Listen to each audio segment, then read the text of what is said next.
Welcome to Talk Time with Ash. And I'm your host, Ashley Nicole Williams, a second year biology major, comparative women's studies double major, with a minor in public health at the Spelman College from Brooklyn, New York. And on today's show, we're going to dive into a deep conversation exploring the topics of sexuality, oppression, gender, feminism, and religion. For today's show, we have an array of special guests, and I'm going to allow them to introduce themselves. Take it away, ladies and gentlemen. I'm Cameron Bothwell, sophomore English major from Atlanta, Georgia, and my pronouns are he, him, his. Hi, my name is Hope Coleman. I'm a graduating senior from Spelman College. My pronouns are she and her, and I'm a comparative women's studies major. Hi, my name is Nigeria Griffin. My pronouns are she, her. I am of junior classification and I go to Spelman College. My name is Benny Johnson. I'm a freshman business finance major from Newport News, Virginia, and my pronouns is him and he. My name is Madison Miller. I am a former Spelman student. Hi, my name is Indley Cook. I'm a sophomore at Spelman College and my pronouns are she, her, and hers. Hello, my name is Tiana Ildefonso. My pronouns are she and her. My classification is first year and I attend Spelman College. I just wanted to thank you guys again for coming out and really joining the conversation. So the way today is going to work is I'm just going to ask a series of questions and we're just going to discuss these questions. Sounds great? Cool. What does it mean to be a man?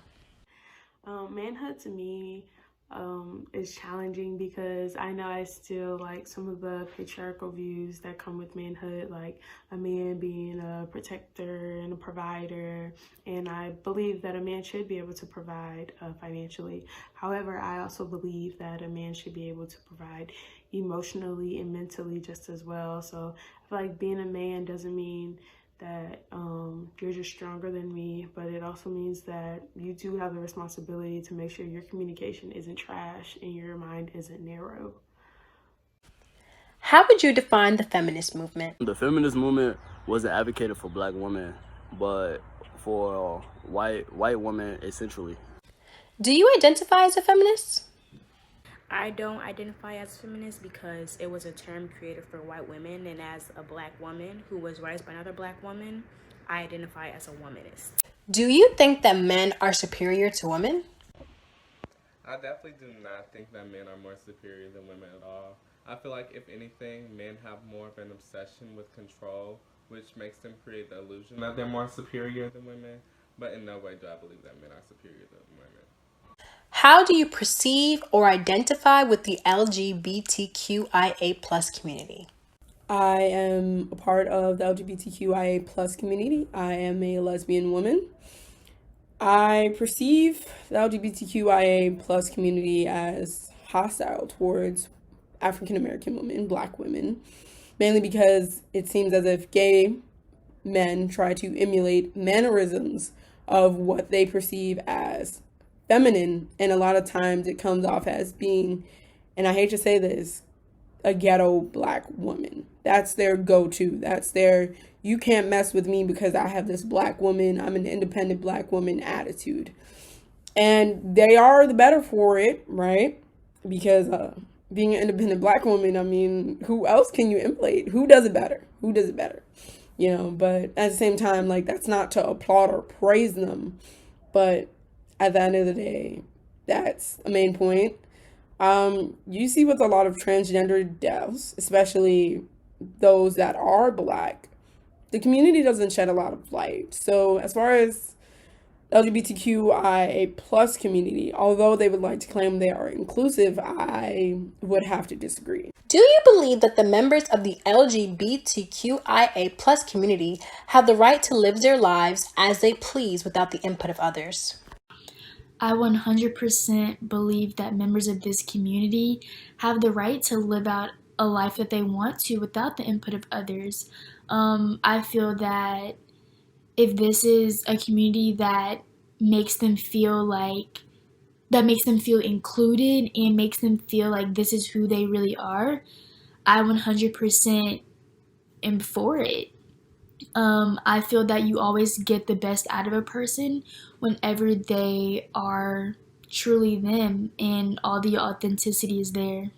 Why is it that we expect non heterosexual people to state their sexual identities in their introductions, whereas heterosexual people don't have to? I think we expect non-heterosexual people to state their identity just because in actuality, like, people make it seem like being non-heterosexual isn't the norm, when in reality it should be the norm. We should all treat everybody the same. What is your religion, and how has your religion shaped your views on sexuality and your sexual preference? I grew up Christian. Now I identify as more spiritual. I'm more focused on the relationship that I have with God versus, following just traditions and rules. But what I will say is I don't believe women are less capable of doing anything that men can do. However, there are some things I'd rather a man do just because that's what I want. Because that's what I like. So I would definitely say my spiritual journey has shaped some of my views more so over at the end of the day. If I don't really like something or it's not working out for me, I'm gonna let you know. We're just not doing something because a book told us to do it. And that's no disrespect to the Bible, but that's just to say I feel like some things you feel in your heart and you know it's right or wrong. And if I feel, that conviction, if I feel like this isn't for me or it's not, then that's different. But if that conviction not there, straight past it.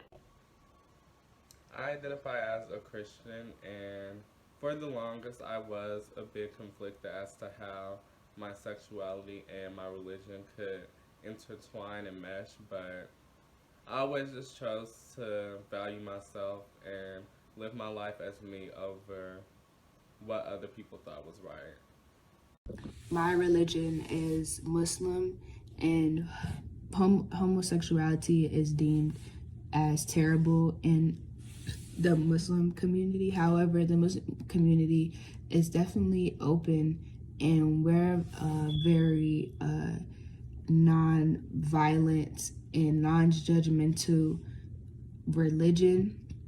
So I feel as though it's more open to other religions such as Christianity. And I'm not downplaying any other religion. I'm just saying that I feel like although it's deemed as terrible in the Muslim community, I feel like they're more open to it. What is your relationship with your sexuality? I feel like I have a very good relationship with my sexuality. I feel like from a young age, I've always expressed myself in a more feminine manner, and around 10th and 11th grade, instead of trying to hide from it, I just really embraced it because I feel like that was what made me me. So instead of turning it into a bad thing, I embraced it and made it my power. I've known I like boys since like preschool. I always had a very intense appetite for men. But I would definitely say that being aware of my body at such a young age and what I liked, and me having no problem with all the pritsy ditsy things, it wasn't hard for me to, really make that connection or having to question what was already given to me and saying this is who you are, because I liked it and I agreed with it. I knew I was a female growing up simply because my parents raised me as such. They always had me in the typical female wear, like dresses or skirts or things like that, and they would raise me likewise to my older sister, but opposite of my brothers. So I kind of noticed that as I was growing up, and yeah. I was taught that the male or the breadwinner is basically like the protector of the house, and genuinely, just because you have a penis doesn't mean that you're a male. So, I am a lesbian woman, and oftentimes I am labeled as a dyke. Now, this is far from any label that I would place on myself, mainly because I enjoy being comfortable. And a lot of people associate my sweatpants daily and my sneakers and my Adidas obsession with me trying to be masculine and a man. So they label me as a dyke. When really my mannerisms, my attitude, and the way I look at life, it's not even close to that. I mainly love to put on makeup, dresses. I like to doll myself up, but I do it for myself, not for everyone else. And for that fact, people just go, "Oh, she's not trying to please me as a man, therefore she must want to be a man." So this is what I'm going to label her.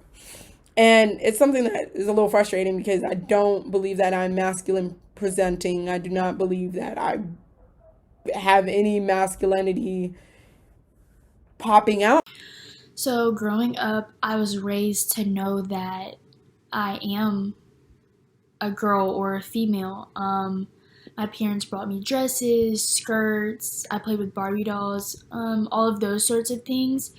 However, I was also raised on sports, not saying that sports is just a male thing, but traditionally people think, oh, if you're a girl, you don't play sports, you do cheer, you do dance, or different things like that. But I danced, yes, but I also ran track. I played basketball, I played soccer. I did all of the what would be traditionally known as male things or male sports, but I loved it. Even in terms of makeup. For the longest, I didn't like makeup. I wasn't until my junior year of high school that I really started getting into makeup. Um, it's not that I thought it was too girly or a girly thing. I just didn't like the way that it felt on my face. So, yes, I was raised to know that I was a girl. However, some of my experiences and things that my parents have allowed me to participate in um, gave me the idea like girls and guys, or it doesn't matter your gender, your identity, you can do those things as well. I knew I was a female because I have feminine qualities. I'm very passionate and caring. I don't feel like I do have male characteristics such as like dressing a certain type of way. However, I don't think clothes should define your sexuality, but I just know I'm a female and just the female, and I correlate female with genital parts, so that's why I know I'm a female. I act like a female. Does the culture here in the AUC give everyone the space, opportunity, and support to be who they truly are?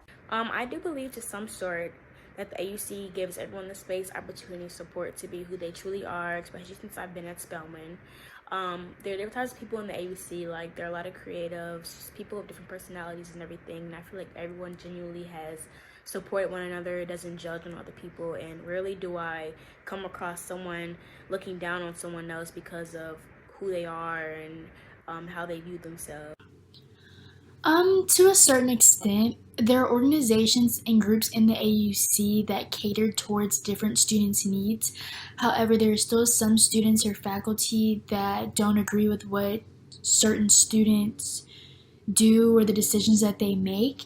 And once information is known about someone, there have been times where students, faculty, or administration have made it difficult for some students to be who they truly are.